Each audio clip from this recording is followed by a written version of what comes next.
Hello students. आज हम अपने लेसन फुटप्रिंट्स विदाउट फीट का नेक्स्ट पार्ट पढ़ते हैं। कल हमने पढ़ा कि ग्रीफन लंदन के उस बड़े से स्टोर से भाग निकला क्योंकि वो पकड़े जाने वाला था। अब उसको अपने सारे कपड़े निकालने पड़े थे भागने के लिए। तो नेक्स्ट पार्ट पढ़ते हैं।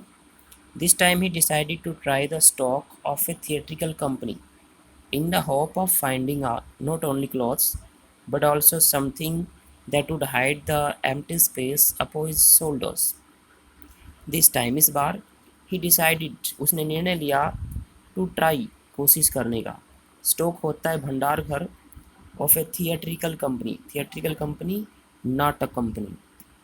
तो इस बार उसने नाटक कंपनी के भंडार घर में जाने की कोशिश करने का निर्णय लिया। इन द होप उम्मीद से, ऑफ फाइंडिंग पाने की, नॉट ओनली क्लॉथ्स न केवल कपड़े, बट ऑल्सो समथिंग बल्कि कुछ और भी, दैट वुड हाइड होता है छिपाना, एम्प्टी स्पेस खाली स्थान, अबव हिज शोल्डर्स उसके कंधों के ऊपर। तो इस बार ग्रीफन ने नाटक कंपनी के भंडार गृह में जाने का निर्णय लिया, इस उम्मीद से कि उसे न केवल कपड़े मिलेंगे बल्कि कुछ और भी जो उसके कंधों के ऊपर के खाली भाग को छिपा सके। Shivering with cold, he hurried to Drury Lane, the center of the theatre world. शिवर होता है कांपना, ठंड से कांपते हुए ही हरी होता है जल्दी से जाना। ठंड से कांपते हुए वो जल्दी से ड्ररी लेन गया। ड्ररी लेन क्या है? The centre of the theatre world नाटकीय संसार का केंद्र। तो ड्ररी लेन में वो चला जाता है। He soon found a suitable shop. Found mean पाना, सुटेबल योग्य, उसे जल्दी ही एक योग्य दुकान मिल गई।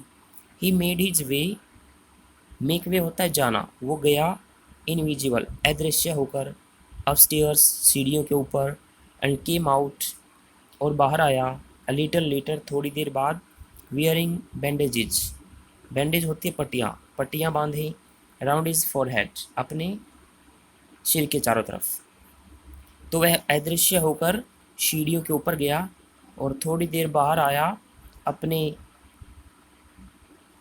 सिर पर पट्टियाँ बांधे हुए, डार्क ग्लासेज काले चश्मे पहने हुए, फॉल्स नोज नकली नाक पहने हुए, बिग्स बशी साइड विस्कर्स, बशी होते हैं घनी, साइड विस्कर्स होते हैं गलमुच्छे, मतलब दाढ़ी के साथ साथ जो कलम होती हैं उनको साइड विस्कर्स बोले जाती हैं। तो घनी गलमुच्छों के साथ, एंड ए लार्ज हैट और बड़े से हैट के साथ। तो उसने क्या क्या पहना हुआ था वहाँ पर?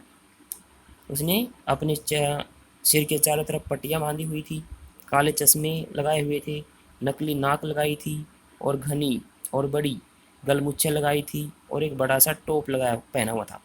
To escape without being seen, escape होता है बच निकलना, बिना दिखाई दिए बच निकलने के लिए। He callously attack the shopkeeper from behind, callously होता है निर्दयता से, अटैक द शॉपकीपर पर वार किया, फ्रॉम बिहाइंड पीछे से। तो बिना दिखाई दिए बच निकलने के लिए उसने निर्दयता से पीछे से दुकानदार पर वार किया। After which he robbed him of all the money he could find, after which जिसके बाद, ही रॉब्ड हिम, रॉब होता है लूटना, उसने उसे लूटा, ऑफ ऑल द मनी उसके सारे पैसे को, ही कुड फाइंड जो भी उसे मिला, और इसके बाद उसने उसके पास जो भी पैसा मिला उस सब को लूट लिया। Eager to get away from crowded London, he took a train to the village of Iping. Eager उत्सुक, to get away mean निकल जाना, from the crowded भीड़ भाड़ वाला, भीड़ भाड़ वाले लंदन से बाहर निकलने के उत्सुक।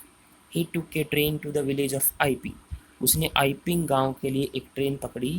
where he booked 2 rooms, book होता है बुक करना, जहाँ पे उसने 2 कमरे बुक किए। At the local in, local mean स्थानीय, इन होती है सराय जहाँ पे लोग रुकते हैं जाकर। भीड़ भाड़ वाले लंदन से बाहर जाने का उत्सुक उसने आइपिंग गांव के लिए एक ट्रेन पकड़ी, जहाँ पे उसने एक स्थानीय सराय में 2 कमरे बुक किए। The arrival of a stranger at an inn winter was in any case an unusual event. Arrival होती है पहुंच, ऑफ ए स्ट्रेंजर एक अजनबी का, एट एन इन एक सराय में, इन विंटर सर्दियों में, इन एनी केस किसी भी तरह से, अनयूजुअल इवेंट था असामान्य घटना थी। तो सर्दियों में किसी भी तरह से एक सराय के अंदर एक अजनबी व्यक्ति का पहुंचना एक असामान्य घटना थी। A stranger of such uncommon appearance, a stranger वह अजनबी, सच ऐसी, अनकॉमन असाधारण, अपीयरेंस शक्ल दिखावट, सेट ऑल टंग वेजिंग, सेट टंग वेजिंग होता है बातों का विषय बन जाना, ठीक है। तो एक अजनबी जो इतनी असाधारण दिखावट वाला था वो सभी की बातों का विषय बन गया था। Mrs hall the landlords wife, landlord होता है मकान मालिक, तो मिसिज हॉल जो कि मकान मालिक की पत्नी थी, made every effort to be friendly, friendly होता है दोस्तीपूर्ण, उसने उससे दोस्तीपूर्ण होने का प्रत्येक प्रयत्न किया। But Griffin had no desire to talk, desire mean इच्छा, लेकिन ग्रिफिन की बात करने की कोई इच्छा नहीं थी। एंड टोल्ड हर, और ग्रिफिन ने उसे कहा, my reason for coming to Iping, Iping आने का मेरा कारण, is a desire for solitude, desire इच्छा, सोलिट्यूड एकांतवास। तो वो बताता है कि आइपिंग आने का मेरा कारण है, मेरा जो पर्पज है वो एकांतवास की इच्छा है। I do not wish to be disturbed in my work, I do not wish मैं नहीं चाहता, टू बी डिस्टर्ब्ड परेशान किया जाना, तो मैं नहीं चाहता कि मुझे मेरे काम में परेशान किया जाए।